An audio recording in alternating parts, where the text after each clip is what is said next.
মহামানব ছিলেন। তার তিনি ঠাকুর শ্রী শ্রী রামকৃষ্ণদেব, জগৎজননী মা শারদামণি, স্বামী বিবেকানন্দ এবং বেদান্তের একজন বিশ্বব্যাপী প্রচারক ছিলেন। উনি 1929 সালে তামিলনাড়ুতে জন্মগ্রহণ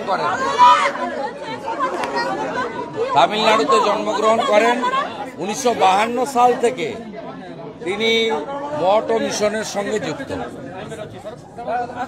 এবং এইরকম একজন মহামানব যিনি 1997 থেকে 2007 মঠ ও মিশনের সম্পাদক ছিলেন। পরবর্তীকালে অধ্যক্ষের কাজ সামলেছেন এবং তিনি গোটা পৃথিবীব্যাপী ভারতবর্ষের বিভিন্ন প্রান্তে বেদান্তের প্রচার করেছেন, সনাতনের প্রচার করেছেন, ঠাকুরের কথা বাণী আমাদের মধ্যে লুক্কায়িত আধ্যাত্মিক চেতনাকে জাগ্রত করেছেন। এই মহামানবের প্রয়াণে গোটা ভারতবর্ষ সবাই শোকস্তব্ধ।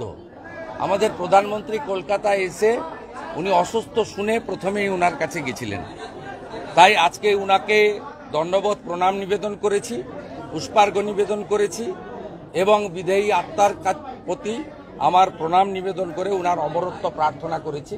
উনি রামকৃষ্ণ লোকে যাত্রা করেছেন, রামকৃষ্ণ লোক থেকে তিনি আমাদের সকলের ভালোর জন্য আশীর্বাদ দেবেন। আমাদের ভিডিও ভালো লাগলে লাইক এবং শেয়ার করুন। কমেন্ট সেকশনে গিয়ে জানান আপনাদের মতামত। আরও ভিডিও পেতে আমাদের চ্যানেল সাবস্ক্রাইব করুন এবং প্রতি মুহূর্তে খবরের আপডেট পেতে প্রেস করুন বেল আইকন।